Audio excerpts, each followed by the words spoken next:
name is Juan Fernandez from the Película in Puerto Rico. It is truly an honor and a pleasure to get to talk to you about this. And I was actually kind of intimidated because I've loved these stories for so long. And then I was talking to one of the actors, and he called you our cheat code in terms of being and I kept thinking like steward, protector, like, brain trust or something. And then he said cheat code, and it sort of relaxed me. But how does it sort of, being the keeper of the mythology on screen, you know what I mean? And so building that bridge with the new creative people who continue to tell the story. It's actually been a lot of fun. More fun than I thought it was going to be, actually, to be honest with you. And that is due to the new people who've stepped forward and lent their talents to making this movie. In particular, of course, the great Kenji Kamiyama, who is just one of the most generous filmmakers I've ever worked with. He's a writer himself, so he has enormous respect for that process. But he's also just such a visual master that what I love as a writer is, you can pour things onto the page, but seeing them lifted off it by someone whose visual imagination is way more than yours is ever going to be, it's a joy. And it actually honestly reminded me of working with Peter Jackson. They're All right. very different and kind of similar.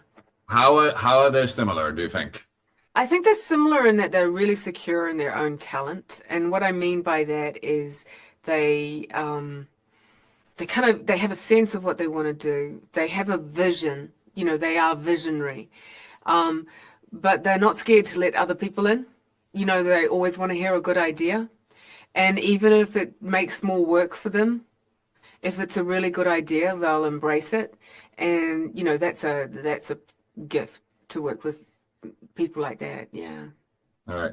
So, I mean, the original trilogy doesn't lack fantastic female characters, but still, sort of the fact that Hera and her story sort of becomes a footnote, and how it's presented about the decisions she makes, or how she plants herself or puts herself in or puts herself out of history or the mythology is kind of interesting. So I wanted your take on sort of working on why you sort of fixated on her as a character.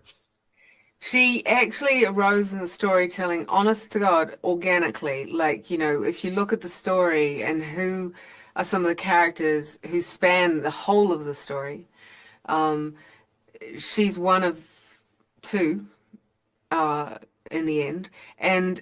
But more than that, she begins the conflict. She is at the heart of the initial conflict, unwittingly.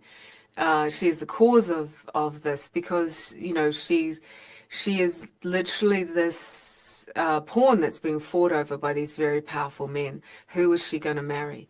And I think that was always going to be interesting to sort of suddenly think, well, what does she feel about this? And you suddenly realized, wow, you actually have a really interesting way in for the audience into the story, and to view it through the eyes of this character who begins the story with no agency, but ends it in a very different place, and that's part of her journey. And I think it's a really powerful journey that whether you're a man or a woman, you can relate to, especially if you are not, you begin in a place where you feel you have no power, and you learn how to make choices. Yeah. Okay. So how do you feel about, I mean, because it's not a villain, it's truly an antagonist, Wolf. Yes. I love that. I love you saying that. His arc is truly heartbreaking. And do you think it's because we see the beginning of what could have been, and then see him make a choice that goes on the other direction? Yeah. I watched Pack the punch. Yeah. Yeah, I watched audiences in that moment when he does the one thing that once he does it, he cannot turn back.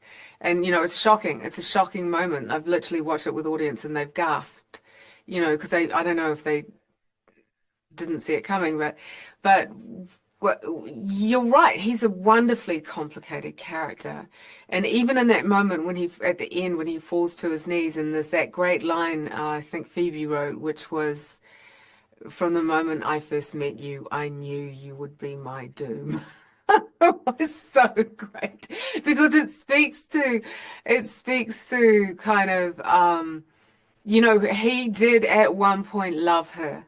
I think he really did love her. And for her part, she, you know, that friendship was real and valuable to her.